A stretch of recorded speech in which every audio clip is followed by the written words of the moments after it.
As Season 2 is looming on the horizon, I thought now would be the best time to raise some concerns I have about Season 1. These are a few things that I'd like to see improved, hopefully in Season 2, but if that's not possible, for the following seasons. I'll be breaking down my concerns into sections to make things nice and easy. So without further ado, here are the improvements I want to see for Sea of Thieves Season 2.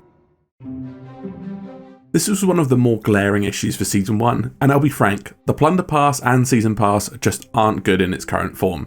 Yes, you can argue the pass has good value relative to the price of Emporium cosmetics, but the splintering of rewards and lack of theme makes me uninterested. Let's go over the free tier. It lacks a lot of meaningful rewards, with the majority of the pass being gold, doubloons and titles. Gold is absolutely fine as a filler tier, because the cadence of new cosmetics have improved. The titles are pretty useless, as 9 out of 10 of them are made obsolete due to being based on rank. I also don't think you need titles when the cosmetics are designed to show that you were there for Season 1. As for doubloons, the black market is dead and buried, so there's no point in earning them if they cannot be used on new cosmetics. Just a weird choice all around, and I know you can exchange them for gold through Larina, but at that point you might as well make them gold tiers. The other cosmetics feel a little half-baked too. I'm not referring to the Pirate Legend ones, by the way. I think adding one-off recolors and incomplete sets is so silly. We got one extra piece of the Eastern Wind set with the Eye of Reach, and the rest is nowhere to be seen. We got a few Frostbite things, but again, we're missing the full set. And we got the one-off recolors like the season stuff. Again, it just doesn't really matter unless the whole set is available. In that sense then,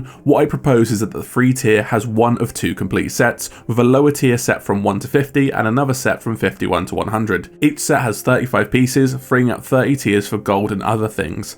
I think this is reasonable even if one set was new and the other was a recolor, but it needs more focus. As for the paid tier, the price is reasonable, but again, would be better if the 11 items had a general theme. For instance, you could have 7 ship parts and 4 other parts, maybe a costume, 2 emotes and a pet. I know this is a lot for 1000 ancient coins, but this stuff still has to be earned. It's not like the Pirate Emporium where you get these things instantly, and, well, the ship sets are too expensive anyway. I think if we're being fair, this could justify a price rise, because as it stands, I'd rather it be more expensive with better items than cheap and not have good items. I'm sure I'll get some backlash for this, but oh well. Despite 2021 being touted as the biggest year for Sea of Thieves, Season 1 definitely means the next 3 seasons have a lot to catch up on. There wasn't a whole lot of content for Season 1, with the main introduction being the merchant missions, Season Pass and a few recolored cosmetics. The Dark Adventurer set was a nice change of pace despite it being drip fed across the whole season. There just wasn't a whole lot to write home about, and I expect more for Season 2. Rare got away with squeezing 3 Pirate Emporium updates in the equivalent of a monthly update, which was a little bit cheeky in my opinion. Speaking of which, does anyone else feel like the Emporium is a bit crap? At least for what it is. The ship sets never seem to entice me because they're too expensive and the costumes are the definition of wasted potential. They all seem to come with their own curses which cannot be used with other items, and these simple curses would be so much better if they were separate from the costumes. The floodgates have already been opened by locking these away with paid cosmetics. At least make things like the Shrouded Ghost curse and Skeleton curse usable with regular outfits. On the other hand, I do think the emotes and pets have been great, but other than that, I'm totally disinterested. Also, the Reaper's Heart stuff should have been earnable, like the other factions' equipment, not locked behind a paywall. Just saying. Season 1 and Duke's travels have felt like we're building up to a new story arc, and I feel like Rare don't know what direction they want to go with the story. Our last tall tale was over a year ago, which resulted in Stitcher Jim being cursed to turn into an Ashen Lord, and then, ever since Flameheart brought back his Ashen Lords in August, nothing has really progressed at all. I understand Rare don't see a return on investment with the tall tales in terms of replayability, but they are the best way of advancing the story. At this point, I just feel like we're not going anywhere, and we aren't getting another tall tale, well, ever at this point. Moving Duke around with a few cryptic hints felt like the build up to Seabound Soul, and Flameheart's been left in the dust. He's meant to be the main villain of the Sea of Thieves, and nothing really happens with him. In short, we need more developments to the story. Even though the lore is secondary in the game, there is a dedicated fanbase, and moving Duke around the map each month is all well and good for a tease, but just doesn't cut the mustard. Am I excited about what's next? Yeah, of course. I just can't see the end in sight of this lull. So in that regard, I'd like to see a lot more story elements to Season 2, and hopefully a tall tale, but I just don't think it's happening at this point.